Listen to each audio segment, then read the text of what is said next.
নমস্কার বন্ধুরা, জয় মা কালী বেঙ্গলি চ্যানেলে আপনাদেরকে আমি স্বাগত জানাচ্ছি। আজকের ভিডিওতে আমরা আলোচনা করব হিন্দু তন্ত্রশাস্ত্র ও জ্যোতিষশাস্ত্রে তুলসী গাছের শিকড় এবং পাতার গুরুত্ব সম্পর্কে। কেন তুলসীকে মা লক্ষ্মীর প্রতীক বলা হয়, তুলসীর শিকড় কিভাবে ধারণ করা হয়, তুলসী পাতা কোন পূজায় ব্যবহার করা হয় এবং কোন কোন মন্ত্র জপ করলে শুভ ফল পাওয়া যায়, এসব নিয়েই আজকের বিস্তারিত আলোচনা। ভিডিওটি শেষ পর্যন্ত দেখুন, কারণ শেষে আমি এমন একটি সহজ তুলসী পূজার পদ্ধতি বলবো যা বহু মানুষ আধ্যাত্মিক অনুশীলন হিসেবে পালন করেন। তুলসী গাছের মাহাত্ম্য সম্পর্কে বলি।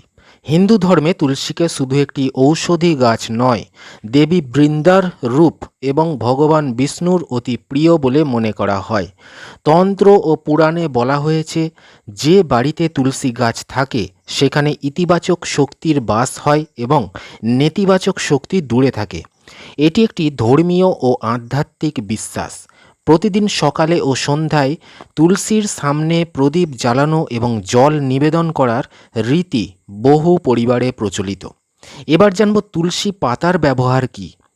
তন্ত্র ও জ্যোতিষমতে তুলসী পাতা অনেক শুভ কাজে ব্যবহৃত হয়। প্রথমত, ভগবান বিষ্ণু, কৃষ্ণ ও নারায়ণের পূজায় তুলসী পাতা অপরিহার্য। দ্বিতীয়ত, অনেকেই বিশ্বাস করেন তুলসী পাতা গঙ্গা জলে রেখে ঘরের চারিদিকে ছিটিয়ে দিলে পরিবেশ পবিত্র হয়। তৃতীয়ত, বৃহস্পতিবার বিষ্ণুর পূজায় তুলসী অর্পণ করলে সংসারে সুখ ও শান্তি বৃদ্ধি পায়, এমন বিশ্বাস প্রচলিত। চতুর্থত, অনেকেই নিজের পূজার স্থানে শুকনো তুলসী পাতা রেখে দেন শুভ শক্তির প্রতীক হিসাবে। এবার জানব তুলসী গাছের শিকড়ের গুরুত্ব কী রয়েছে। তন্ত্রশাস্ত্রে তুলসীর শিকড়কে অত্যন্ত পবিত্র বলে মনে করা হয়। অনেক সাধক তুলসীর শুকনো শিকড় পরিষ্কার করে লাল বা হলুদ কাপড়ে বেঁধে পূজাস্থানে রাখেন। জ্যোতিষমতে এটি ভগবান বিষ্ণুর কৃপা লাভের প্রতীক হিসেবে বিবেচিত হয়। কিছু মানুষ বিশ্বাস করেন এটি ধন, সম্পদ ও সৌভাগ্যের প্রতীক। তবে মনে রাখতে হবে, জীবিত তুলসী গাছের শিকড় অকারণে তুলে ফেলা ধর্মীয় দৃষ্টিতে অনুচিত বলে ধরা হয়। যদি কখনো গাছটিকে স্বাভাবিকভাবে শুকিয়ে যায় দেখেন, তখন তার শুকনো শিকড় সংগ্রহ করা হয়।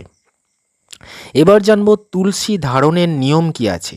যদি কেউ শুকনো তুলসীর শিকড় ধারণ করতে চান তাহলে অনেক আচার্য বৃহস্পতিবার অথবা একাদশীর দিন ধারণ করার পরামর্শ দেন। সকালে স্নান করে শুদ্ধ বস্ত্র পরে ভগবান বিষ্ণুর পূজা করুন। তারপর তুলসীর শিকড়, ধূপ ও প্রদীপ দেখিয়ে প্রার্থনা করুন। এরপর পরিষ্কার হলুদ কাপড়ে বেঁধে পুজো স্থানে রাখতে পারেন অথবা ধর্মীয় বিশ্বাস অনুযায়ী সঙ্গে রাখতে পারেন। এবার বলি তুলসী পূজার মন্ত্র কি রয়েছে। প্রথম মন্ত্র হল ওং নমঃ ভগবতে বাসুদেবায়। এই মন্ত্র 108 বার জপ করলে ভগবান বিষ্ণুর কৃপা লাভ হয় বলে বিশ্বাস করা হয়। দ্বিতীয় মন্ত্র হল ওং তুলস্যৈ নমঃ। প্রতিদিন তুলসীকে জল দেওয়ার সময় এই মন্ত্র জপ করা হয়। এবার তৃতীয় মন্ত্র হল ওং শ্রীং হ্রিং ক্লিং মহালক্ষ্মী নমঃ। শুক্রবার বা বৃহস্পতিবার এই মন্ত্র জপ করে মা লক্ষ্মীর আশীর্বাদ কামনা করা হয়। এবার বলি তুলসী গাছের যে পুজো হয় সেই পূজার সহজ পদ্ধতি। ভোরে স্নান করুন, তুলসীর সামনে একটি প্রদীপ জ্বালাবেন, পরিষ্কার জল নিবেদন করুন, একটি ফুল অর্পণ করুন। এরপর 11 বার বা 21 বার অথবা 108 বার ওং নমঃ ভগবতে বাসুদেবায় জপ করুন।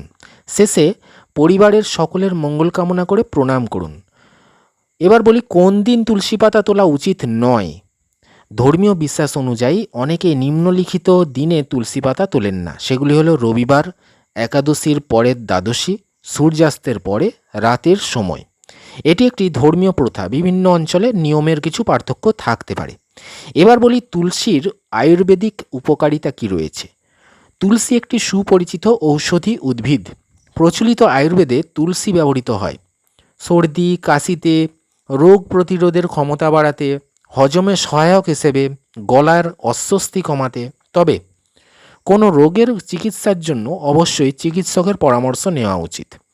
বন্ধুরা, তন্ত্র ও জ্যোতিষে যেসব উপায় বলা হয়েছে সেগুলো ধর্মীয় ও আধ্যাত্মিক বিশ্বাসের অংশ। এগুলোকে নিশ্চিত ফলদায়ক বা বৈজ্ঞানিকভাবে প্রমাণিত পদ্ধতি হিসেবে দেখা উচিত নয়। কোনো সমস্যার সমাধানের জন্য প্রয়োজনীয় বাস্তব পদক্ষেপ ও বিশেষজ্ঞের পরামর্শ অবশ্যই গ্রহণ করুন। তুলসী শুধু একটি গাছ নয়, ভারতীয় সংস্কৃতিতে এটি পবিত্রতা, ভক্তি ও আধ্যাত্মিকতার প্রতীক। যদি নিয়মিত ভক্তিভরে তুলসীর সেবা ও পূজা করা হয় তাহলে মন শান্ত থাকে, ঈশ্বরের প্রতি ভক্তি বৃদ্ধি পায় এবং পরিবারে ইতিবাচক পরিবেশ গড়ে ওঠে। এমন বিশ্বাস বহু যুগ ধরে প্রচলিত। আজকের ভিডিওটি যদি আপনাদের ভালো লেগে থাকে তাহলে ভিডিওটি লাইক করুন, চ্যানেলটি সাবস্ক্রাইব করুন এবং আরও নতুন আধ্যাত্মিক বিষয় জানতে গেলে চ্যানেলটি অবশ্যই দেখতে থাকবেন, সঙ্গে থাকবেন। ধন্যবাদ।